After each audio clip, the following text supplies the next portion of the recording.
Assalomu alaykum barchaga. Yana bitta xonadonimizga keldik. Bu yerda 1,5 kvadratli sanuzelimiz bor ekan, kichkinagina. Kichkinagina ishimizga professional yondashdik. Birinchi qilgan ishim lazer otib oldim, keyin qolgan yuzadagi notekisliklarni bir chekkadan tekshirdim. Keraksiz notekisliklarni olib tashladim. Yana bir gap, stabilizatorimni chekkasi kamerada ko'rinib qolgan ekan. Bunga e'tibor bermaysizlar. Buning uchun uzr. Shunaqa qilib ishimni boshlab oldim. Men bu xonadonga faqat kafel bosish uchun keldim. Menda oldin qilingan stejkani notekisliklari juda ko'proq ekan. Undan so'ng stejkani suv oqib chiqib ketish uchun uklonni ko'rdim. Uklon ham menda juda ko'proq ekan. 1 metr joyga 2 santimetr juda ham ko'p. Uklon, uni ham to'g'irladim. Undan so'ng qilingan barcha chang ishlarini plyuses yordamida bir chekkadan tozalab chiqdim. O'zbekistonda yangi ish boshlaganim uchun, yangi usta bo'lganim uchun hali stроительный plyuses olishga ulgurmadim. Shunga o'zimiz uydagi eski plyusesdan foydalanib turibman.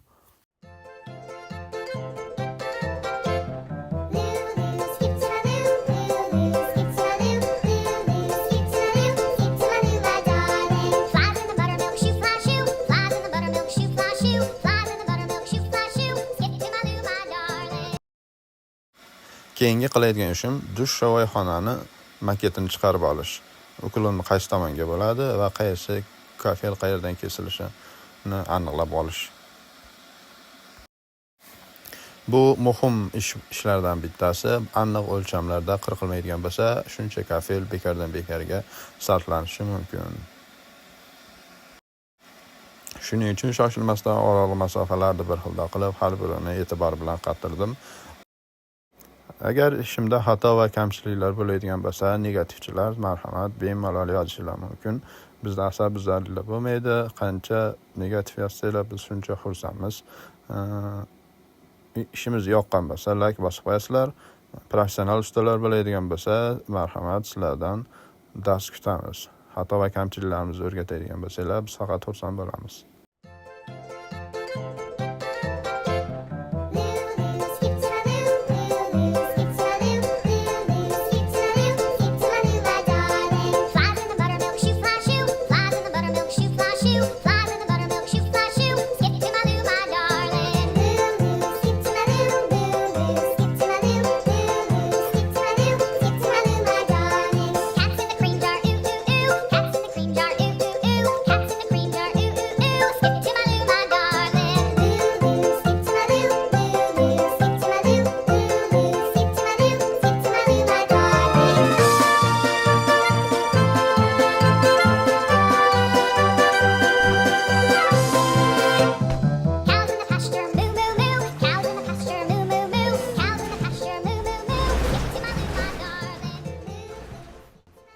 Hamma yo'lda razmetka qilib, o'lchab, qirqib, chizib olganimdan keyin bir narsa qilib kichkina sanuzelchamizga joylashib oldim.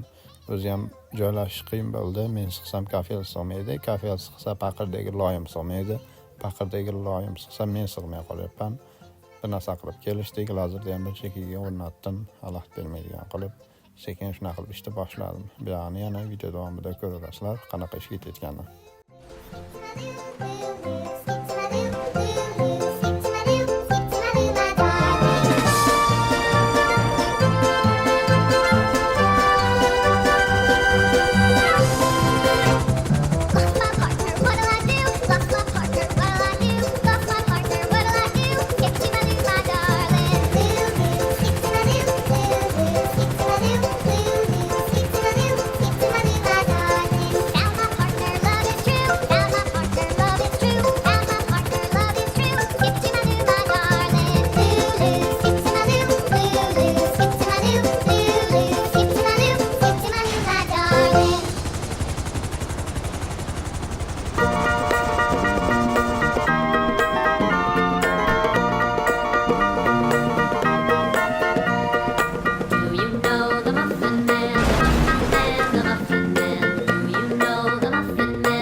Shunaqa qilib artib tozalab, fugalarni ketkizib, toza qilib uy egasiga topshirdim. Oxirgi etabi chekalari ham hamma yog'i bo'lganini videoga olish esimdan chiqibdi. Shoshilib chiqib kelaveribman, chunki kech bo'lib qolgandi.